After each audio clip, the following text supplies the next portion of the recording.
ரோகிணி சொல்றது உண்மையா? ரிஷி வீட்டை விட்டு போறானா? எதுக்காக வேணா போயிருக்கட்டும், ஆனா எல்லாரையும் விட்டுட்டு போயிட்டான்ல. தேவையில்லாம நீ அவனுக்காக சப்போர்ட் பண்ணாத.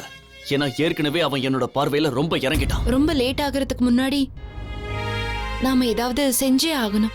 ஏன்னா ஒருவேளை இந்த பிரிவு அவங்களுக்கு பழக்கமாயிடுச்சுன்னா அதுக்கப்புறம் மறுபடியும் அவங்க சேர்றது கஷ்டமாயிடும். இல்ல, ஒரு புருஷனா அவனுடைய பொண்டாட்டிக்கு அவன் செய்ய வேண்டிய கடமைன்னு எதுவுமே கிடையாது. அப்ப ஒரு புள்ளையா தாய்க்கு செய்ய வேண்டிய கடமை எதுவும் அவனுக்கு இல்லையா? நான் என்னங்க அவகிட்ட அப்படி தப்பா பேசிட்டு ரோஷம் பொத்துக்கிட்டு வந்து வீட்டை விட்டு வெளியில போயிட்டான்.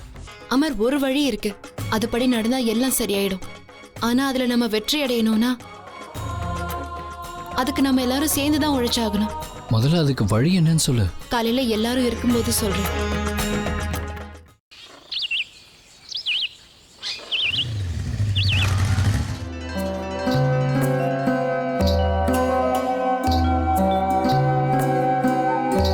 இதோ நித்யா வந்துட்டான். எங்க போயிருந்த இவ்வளவு நேரம்? உள்ளதா இருந்தேன். என்ன எவ்வளவு நேரம் வெயிட் பண்றது? எங்க இருந்துமா வர நீ? இல்ல எங்க போயிட்டு வர? ஒரு விஷயம் விசாரிக்க வேண்டி இருந்தது மாமா. அததான் விசாரிச்சுட்டு வந்தேன். என்ன விசாரிக்க வேண்டி இருந்தது? அதான் என்ன? சொல்றேன் எல்லாத்தையும் சொல்றேன். ஆனா நீங்க எல்லாம் ஒண்ணு சொல்லுங்க. நம்ம பிளானோட முக்கியமான காரணம் எது? அத்தை எப்படியாவது ரிஷி மாமாவையும் வைஷாலி அக்காவையும் மன்னிக்கணும். அவங்க 2 பேரும் திரும்ப வீட்டுக்கு வரணும். ரொம்ப கரெக்ட். ஆனா உங்க அத்தை யார் சொன்னாலும் கேட்க மாட்டா, அதை புரிஞ்சுக்கோ. ஒருத்தர் சொன்னா கேட்பாங்க. யாரு? யோசிங்க. அத்தை எப்பவும் ஒருத்தர் பேச்ச மட்டும் மீற மாட்டாங்க. யார் அவரு? கரெக்ட். அதான் அவங்களோட ட்ரிபிள் பி குருதேவா. அந்த சாமிஜி தானே? அட ஆமா, அத்தை எப்பவுமே அவர் பேச்ச மீறவே மாட்டாங்க. உண்மையிலேயே நித்யாமா, நீ சொல்ற பாயிண்ட் ரொம்ப கரெக்டா இருக்கு. ஆனா அந்த சாமிஜி வருஷம் பூரா நம்ம ஊர்ல இருக்கிறது இல்லையம்மா. இன்னைக்கு இங்க இருக்காரு. ஆமா, நேத்து ராத்திரி தான் இங்க வந்தாராம். அவர் வந்த விஷயத்தை யார்கிட்டயும் சொல்லலையா. நான் 10 போன் அடிச்சதுக்கு அப்புறம் தான் அவர் வந்த விஷயத்தையே சொன்னாங்க. நான் அவர்கிட்ட அப்பாயின்மெண்ட் கூட வாங்கிட்டேன். ஓ, அப்ப இவ்வளவு காலையில அவர் ஆசிரமத்துக்கு தான் போன் பண்ணிட்டு இருந்தியா? பின்ன என்ன, சுவாமிஜி இந்த நேரத்துல ஊர்ல இருக்கிறது நமக்கு கிடைச்ச அதிர்ஷ்டம் தான். ஏன்னா இப்பதான் அவர் உதவி நமக்கு தேவைப்படுது. இப்ப நாம செய்ய வேண்டிய வேலை ஒண்ணுதான். அத்தைய கரெக்ட் டைமுக்கு அவரோட ஆசிரமத்துக்கு கூட்டிட்டு போகணும். அந்த விஷயத்தை நீ என்கிட்ட விட்டுருமா. உங்க அத்தைய பத்தி எனக்கு நல்லா தெரியல. அவ எல்லா வேலையை விட்டுட்டு அவரை பார்க்க ஓடிடுவா. இல்ல அவரை சந்திக்கிறதுனால ஏதாவது பலன்? நிச்சயமா பலன் கிடைக்கும் மாமா. எனக்கு நம்பிக்கை இருக்கு. பிரிஞ்சு போன நம்ம குடும்பத்தை மறுபடியும் ஒண்ணு சேர்க்க முடியும்னா அது அந்த சுவாமிஜியால மட்டும்தான் முடியும். நான் என் கண்ணால பாத்திருக்கேன். அவர் ரொம்ப ரீசனபிளா நியாயமா தான் பேசுவாரு. இன்னொரு விஷயம், அத்தா அவர் என்ன சொன்னாலும் மறுக்கவே மாட்டாங்க. ஆமாமா, சாமிஜி சொன்னதுக்கு அப்புறம் அப்பீலே இல்ல. நான் இப்பவே போய் தேவயானி கிட்ட பேசிட்டு வரேன். வாழ்க சாமிஜி. தேவயானி. என்னங்க? 2 நிமிஷம், நானும் ரெடி ஆயிட்டு வந்துடுறேன். பரவாயில்லையே, இவருக்கு எப்போ கடைக்கெல்லாம் வரணுங்கிற ஆசை வந்துச்சு. இப்பவாவது உங்களுக்கு கடைக்கு வரணும்னு தோணுச்சே, அது வரைக்கும் சந்தோஷம். பாவம், இவன் தனியா கடையில உட்காந்து சமாளிக்கிறான். இப்ப யாரு உங்களுக்கு கடைக்கு வரேன்னு சொன்னது? பின்ன வேற எங்க போறத பத்தி பேசுறீங்க? நீ முதல்ல என் கூட வா. நாம ஒருத்தர் சந்திக்க போறோம். நான் யாரையோ ஒருத்தரை சந்திக்கிற நேரமா இது? யாரோ ஒருத்தர் இல்ல, நீ தெய்வமா மதிக்கிற அந்த குரு மகாராஜாவை பார்க்க போறோம். நீ எப்ப இருந்து நேரங்கால பார்க்க ஆரம்பிச்ச? ஆனா சுவாமிஜி இப்ப பனாரஸ்ல இருந்து திரும்பி வந்துட்டாரே நேத்து ராத்திரியே. ஆனா இந்த விஷயம் வேற யாருக்கும் தெரியாது. அவரோட உண்மையான பக்தர்களுக்கு மட்டும்தான் தெரியும். அட, நீங்க எப்ப அவருக்கு உண்மையான பக்தரா மாறுனீங்க? மிஸ்ஸஸ் தேவயானி சாஸ்திரி அவர்களே, ஒரு உண்மையான பக்தன் தன்னுடைய பக்தியை தண்டோரா போட்டு வெளிப்படுத்திக்க மாட்டான். அப்படின்னா வாங்களேன், கிளம்பலாம். எதுக்கு இங்க நின்னு டைம் வேஸ்ட் பண்ணணும்? அதுவும் சரி. சமீர், நீ கடைக்கு கிளம்பி போ. நான் சுவாமிஜியை பார்த்துட்டு அதுக்கப்புறமா கடைக்கு வரேன். சரிங்கம்மா, நான் போய் டிஃபன் எடுத்துட்டு கிளம்புறேன். ஏன் இன்னும் இங்க நிக்கிறீங்க? போய் ரெடி ஆயிட்டு வாங்க. நான் உங்களுக்கு 2 நிமிஷம் தான் தருவேன். அது போதும். எனக்கு 2 நிமிஷத்துக்கு மேல தேவையே படாது. அட, ஒண்ணுமே புரியலையே. திடீர்னு இந்த அளவுக்கு பக்தி பரவசம் ஆயிட்டாரு. ஒண்ணும் நம்ப முடியலையே.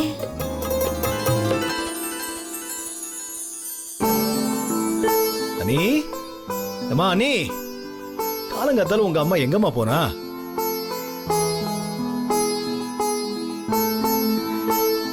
என்ன பாரதி இது? காலங்காலத்தால எதுக்கு கோயிலுக்கு போய் அங்க கடவுளை தொந்தரவு பண்ணிட்டு இருக்க? சாமி கும்பிடுறத எதுவும் சொல்லாதீங்க, எனக்கு கோவம் வரும். நான் கடவுளை எதுவும் சொல்லலமா, உங்ககிட்ட தானே சொல்லிட்டு இருக்கேன். கடவுள் பாவம்மா, அதனாலதான் சொல்றேன். நான் எப்பவும் கவலையா இருக்கேன்னு தானே நீ கோயிலுக்கு போயிட்டு வர. இந்தாங்க பிரசாதம். கடவுள் மனசு வச்சா எல்லாமே சரியாயிடும். இன்னைக்கு உன் விநாயகர் அருள் எனக்கு நிச்சயமா தேவைப்படும். என் நிலைமை என்ன ஆக போகுதுன்னு இன்னைக்கு தெரிஞ்சிடும் பாரதி.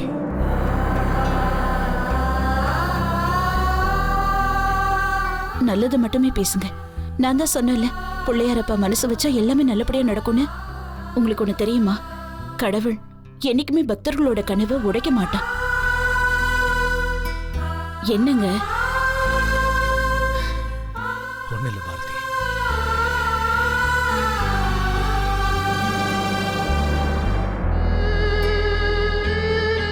என்னாச்சுங்க?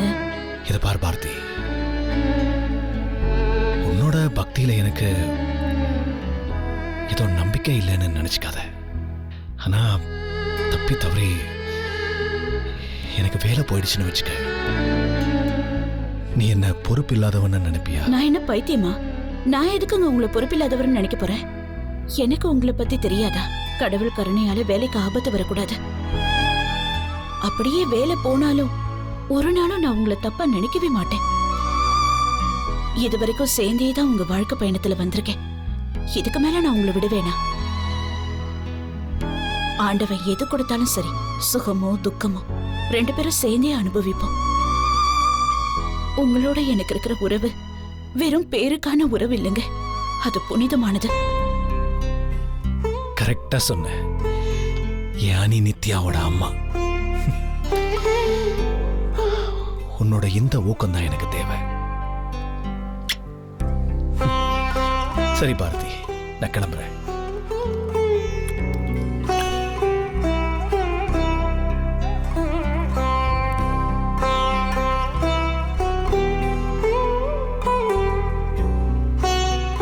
பிள்ளையாரப்பா, உன் பேரை சொல்லி நான் அவருக்கு நிறைய தைரியம் கொடுத்துட்டேன்.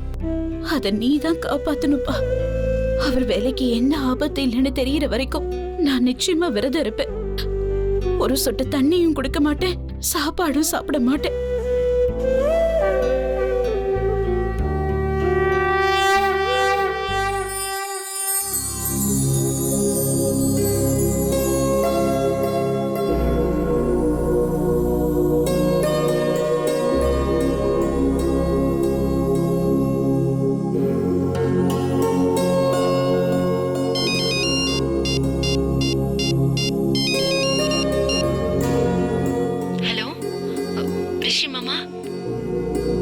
நித்யா, நீ அம்மா எப்படி இருக்க? வீட்டில் எல்லாரும் எப்படி இருக்காங்கம்மா? எப்படி இருப்பாங்க மாமா? நீங்க எப்படி இருக்கீங்கன்னு சொல்லுங்க. நான் நல்லதாம்மா இருக்கேன். எனக்கு என்ன குறை?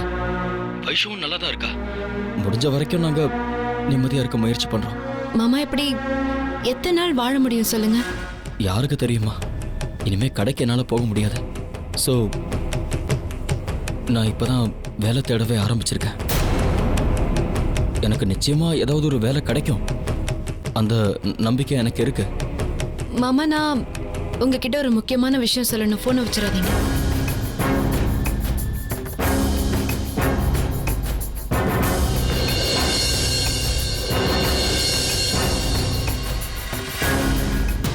சரிம்மா நித்யா, சரி. நீ இவ்வளவு தூரம் சொல்லும்போது அதையும் செஞ்சு பார்த்துடலாம். ஆனா ஒருவேளை நீ சொல்ற மாதிரி நடக்கலன்னா அதுக்கப்புறம் எங்களை தடுக்க பார்க்காத. நாங்க ஏற்கனவே முடிவு பண்ண மாதிரி தான் செய்ய வேண்டியிருக்கோம். சரியா? ஓகே, தேங்க்ஸ் மாமா.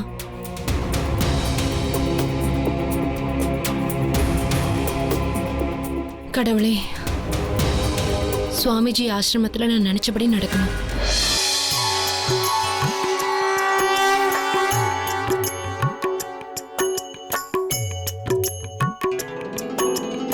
உங்களோட 2வது மருமக வைஷாலி, அவ பாக்கியஸ்தானம் மாறின மாதிரி தெரியுது. ஆனா நீங்க சொன்ன மாதிரி அவ தானே தான் தலையில மண்ணை வாரி போட்டுக்கிட்டு இருக்கா. அதுக்கான பலன் சந்தான பாக்கியம் கிடைச்சிருந்தோம் அதை அவ இழந்துட்டு நிக்கிறா. அதனால உன் குடும்பத்துல உள்ளவங்க உடைஞ்சு போறத நான் பார்த்துக்கிட்டு இருக்கேன். நாங்கள்லாம் உடைஞ்சி செதறி போயிட்டோம் சுவாமி. செதறி போன குடும்பம் இப்பவும் ஒண்ணு சேர்றதுக்கு வாய்ப்பு இருக்கு. உங்களை ஒண்ணு சேர்க்கிறது உங்க குடும்பத்தை சேர்ந்த ஒருத்தங்க தான். அப்படி இல்ல சுவாமிஜி. என் 2வது மருமக வைஷாலி அவளுக்கு எது நல்லது எது கெட்டதுன்னு எதையுமே புரிஞ்சுக்க மாட்டேங்கிறா. அவ பாவம் என்ன பண்ணுவா? அவளோட கிரகங்கள் அப்படி இருக்கு. இப்ப எல்லாம் எல்லார் வீட்லயும் இப்படிதான் நடந்துகிட்டு இருக்கு. ஆனா ஒரு விஷயம் நான் சொல்றேன், உன்னோட 2வது பையன் உன்னை விட்டு விலகி இருந்து கூட சந்தோஷமா இல்ல. நீ ஒரு தாய்ங்கிறத மறந்துடாத. உன்னுடைய பெருந்தன்மையை நீ காட்டு. உன்னுடைய மகனையும் மருமகளையும் பெருந்தன்மையா மன்னிச்சிரு. அப்பதான் உன்னோட குடும்பத்துல மறுபடியும் சந்தோஷம் வரும். நான் யார மன்னிக்கிறது? அவங்க என்கிட்ட மன்னிப்பு கேட்டாதானே? மன்னிக்கிற முடிவை நீ எடுமா. மத்தத நீ அந்த ஆண்டவன் கிட்ட விட்டுடு. ஹரி ஓம், ஹரி ஓம்.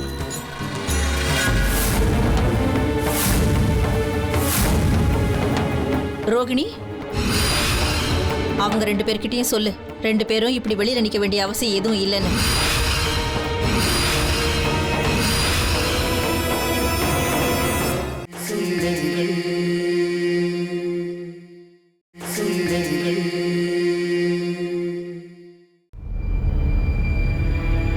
இங்கதாப்பா நிறுத்து.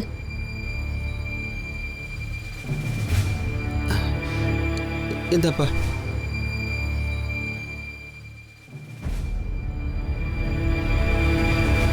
தேவயானி, நாம பாபாவோட ஆசிரமத்துல இன்னும் கொஞ்ச நேரம் இருந்துட்டு வந்திருக்கலாம்ல.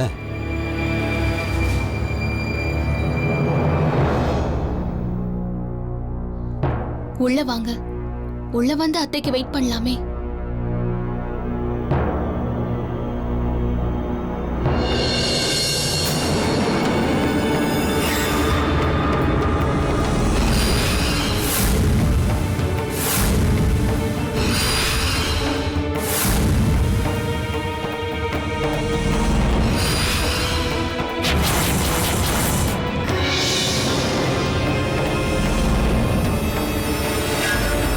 ரோகிணி,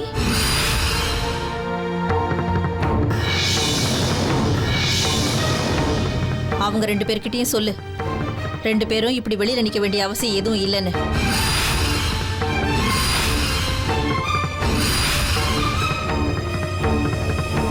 இவங்க ரூம்ல எல்லாம் போட்டது போட்டபடி இருக்கு. போய் பொட்டியெல்லாம் வச்சுட்டு ஃப்ரெஷ் ஆக சொல்லு.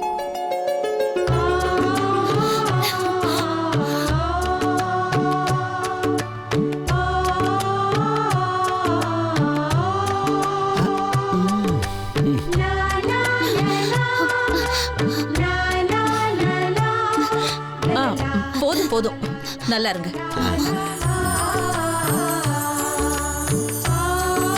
ரோகிணி, அத்தை, அவங்க 2 பேரையும் கூட்டிட்டு போய் சாப்பாடு போடு. சரி. நீ எங்க போற? அட, ரிஷி ஃப்ரெஷ் ஆகி சாப்பிட்டுட்டு கடைக்கு வந்து சேர வரைக்கும் அவன் வேலையெல்லாம் நான் தானே பார்த்தாகணும். சமீர் பாவம் தனியா கடையில இருக்கான். ஒரே ஆளு எத்தனை வேலையை பார்ப்பான்?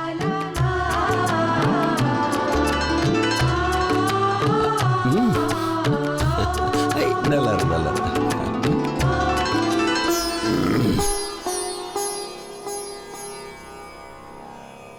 வைஷாலி, நீங்க 2 பேரும் உங்க ரூமுக்கு போங்க. நான் உங்களுக்கு சாப்பிட ஏதாவது கொண்டு வரேன். அக்கா, வைஷாலி, நீ எங்க வர? கிச்சனுக்கு. நானும் உங்களுக்கு ஹெல்ப் பண்றேன். வைஷாலி, இந்த நிலைமையில உன்னை வேலை செய்ய வச்சு நான் எந்த பாவத்தையும் சம்பாதிக்க விரும்பல. அதுவும் இல்லாம நீ குணமானதுக்கு அப்புறமா எனக்கு உதவி பண்ணி தான் ஆகணும். ரிஷி, இவளை உங்க ரூமுக்கு கூட்டிட்டு போங்க. எவ்வளவு ரெஸ்ட் எடுக்கிறாளோ அந்த அளவுக்கு அவ ஆரோக்கியத்துக்கும் நல்லது. போமா, நல்ல ஓய்வு எடுத்துக்க, சந்தோஷமா இரு.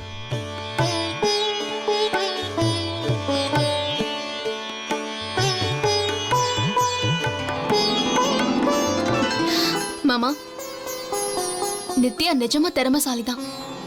நான் இப்பவே அவளுக்கு ஃபோன் பண்ணி சொல்றேன். வேண்டாம்மா, இப்ப வேண்டாம், இப்ப வேண்டாம். ஆனா கொஞ்ச நேரத்துக்கு முன்னாடி நீங்க தானே ஃபோன் பண்ண சொன்னீங்க. நான் தான்மா சொன்னேன். ஆனா இப்ப எனக்கு வேற ஒரு யோசனை வருதே. என்னது? இங்க பாருமா, அவ போட்டு கொடுத்த பிளான் படி தான் இந்த நல்ல காரியம் நடந்திருக்குன்னு நமக்கு தெரியும். ஆனா இவ்வளவு பெரிய சந்தோஷத்தை அவகிட்ட டக்குன்னு சொல்லிட்டா அதுல சுவாரஸ்யம் இருக்காதே.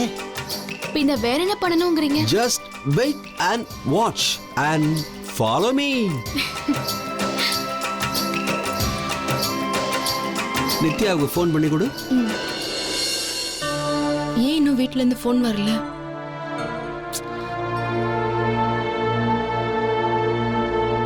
நானே பண்ணிடுறேன். ஹலோ மாமா, நம்ம நினைச்சபடி நடந்ததா? அம்மாடி நித்யா, இங்க வீட்ல பெரிய பிரச்சனை ஆயி போச்சு. நீ உடனே கிளம்பி வா.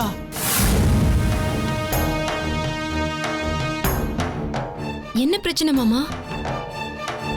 சுவாமிஜியால அத்தை மனச மாத்த முடியலையா? இல்ல அத்தைக்கு எல்லாம் உண்மையும் தெரிஞ்சு போச்சா? அப்படின்னா அத்தை ரொம்ப கோவமா இருப்பாங்கல்ல? இங்க பாருமா, எல்லா விஷயத்தையும் என்னால போன்லயே சொல்ல முடியாது. இப்ப ஆபீஸ்ல உனக்கு எவ்வளவு நேரம் வேலை இருக்குன்னு சொல்லு. வேலை அதிகமாலாம் இல்ல மாமா, ஆனா என்ன விஷயம்னு சொல்லுங்களேன். அம்மா நித்யா, நீ முதல்ல வீட்டுக்கு வா. வீட்டுக்கு வந்து நிதானமா கேளு, வா.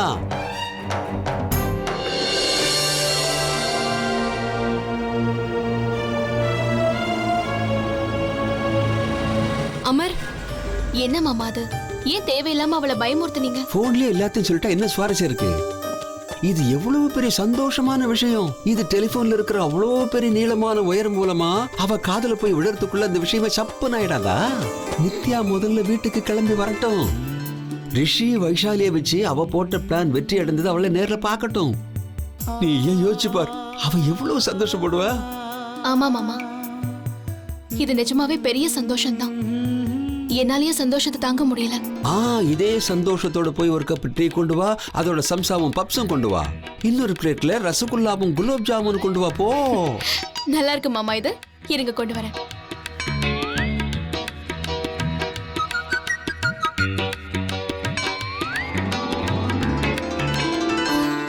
மம்மி இந்த ஜூஸ குடிங்க.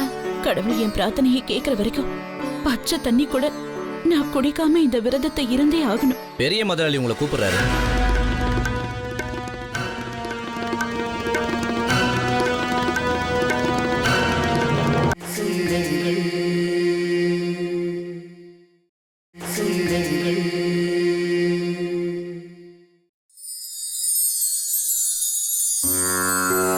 விநாயக பெருமானே போற்றி போற்றி, சங்கடங்கள் தீர்ப்பாய் போற்றி போற்றி, தும்பிக்கையானே போற்றி போற்றி, சங்கடங்கள் தீர்ப்பாய் போற்றி போற்றி, விநாயகனே போற்றி போற்றி.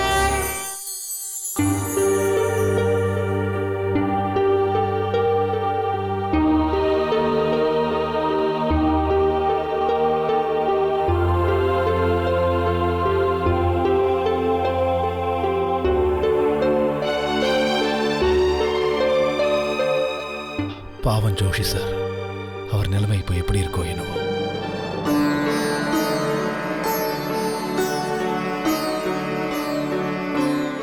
மம்மி இந்த ஜூஸ குடிங்க. நான் இதை வீட்லயே செஞ்சதுமா. இதுல உப்பு மசாலாவோ எதுவுமே இருக்காது. வேண்டாம் அண்ணி, நீயே அதை குடிச்சிட. கடவுள் என் பிரார்த்தனையை கேட்கிற வரைக்கும் பச்சை தண்ணி கூட நான் குடிக்காம இந்த விரதத்தை இருந்தே ஆகணும். சர்மா சார், பெரிய முதலாளி உங்களை கூப்பிடுறாரு. அப்படியா?